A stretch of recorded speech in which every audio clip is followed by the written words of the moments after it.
গাজা আজ পুরোপুরি বিধ্বস্ত।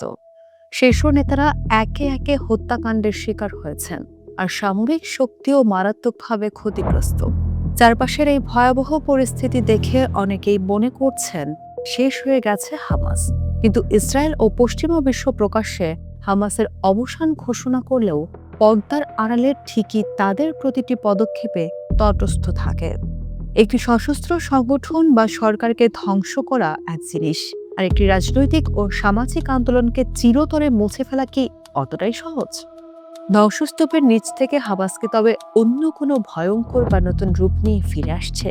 চলুন আজকের ভিডিওতে জেনে নেওয়া যাক ভূরাজনীতির এই জটিল ও রোমাঞ্চকর সমীকরণ।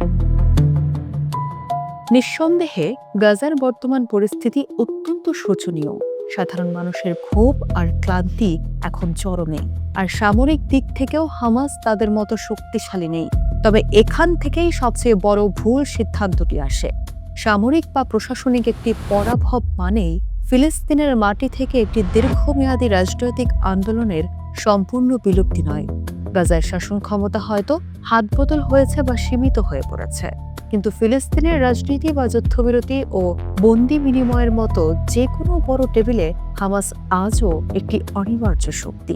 এমনকি ইসরায়েলও ভালো করে জানে যে হামাস শেষ হয়ে গেছে এমনটা প্রচার করা কেবল তাদের যুদ্ধ চালিয়ে যাওয়ার একটি রাজনৈতিক অজুহাত মাত্র। কারণ হামাস সত্যিই শেষ হয়ে গেলে গাজার ভবিষ্যৎ বা দখলদারিত্ব টিকিয়ে রাখার কোনো যুক্তি আর তেল আবিবের হাতে থাকে না।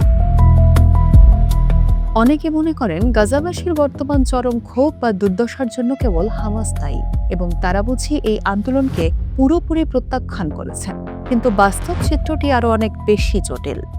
যুদ্ধ না চাওয়া বা নিজেদের নেতৃত্বের ভুল ত্রুটি নিয়ে প্রশ্ন তোলা মানেই ফিলিস্তিনিরা তাদের দীর্ঘদিনের স্বাধীনতা বা আত্মনিয়ন্ত্রণাধিকারের দাবি জলাঞ্জলি দিয়েছে এমনটি নয়।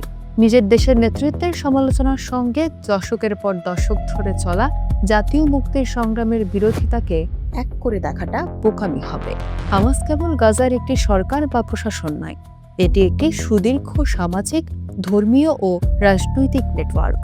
আর ইতিহাসের শিক্ষা বলে, দখলদারির মূল কারণগুলো যতক্ষণ বেঁচে থাকে ততক্ষণ কেবল কিছু শীর্ষ নেতাকে হত্যা করে এই ধরনের আন্দোলনকে দমিয়ে রাখা যায় না। তাই এই সঠিক প্রশ্নটি এই নয় যে হামাস শেষ হয়ে গেছে কিনা, বরং আসল প্রশ্ন হলো এই ধ্বংসস্তূপের ছায়ের নিচ থেকে হামাস ঠিক কি রূপ ধারণ করে ফিরে আসবে। তারা কি আর আগের মতো গাজার শাসক হিসেবে থাকবে, নাকি শুধুই একটি শক্তিশালী ভূরাজনৈতিক ও প্রতিরোধ শক্তি হিসেবে আত্মপ্রকাশ করবে? যতদিন পর্যন্ত ফিলিস্তিনে দখলদারি, অবরোধ এবং স্বাধীন রাষ্ট্র না পাওয়ার যন্ত্রণাগুলো বিদ্যমান থাকবে, ততদিন এই মাটি থেকে কোনো না কোনো রূপ বা ধারার প্রতিরোধ জন্ম নিতেই থাকবে। গাজা ও মধ্যপ্রাচ্যের এই জটিল সংঘাতে হামাসের ভবিষ্যৎ নিয়ে আপনার কি ধারণা? তারা কি সত্যিই ইতিহাসের পাতা থেকে হারিয়ে যাবে, নাকি আরো শক্তিশালী রূপে ফিরবে? কমেন্ট করে আমাদের জানান। ভিডিওটি ভালো লাগলে লাইক ও শেয়ার করুন।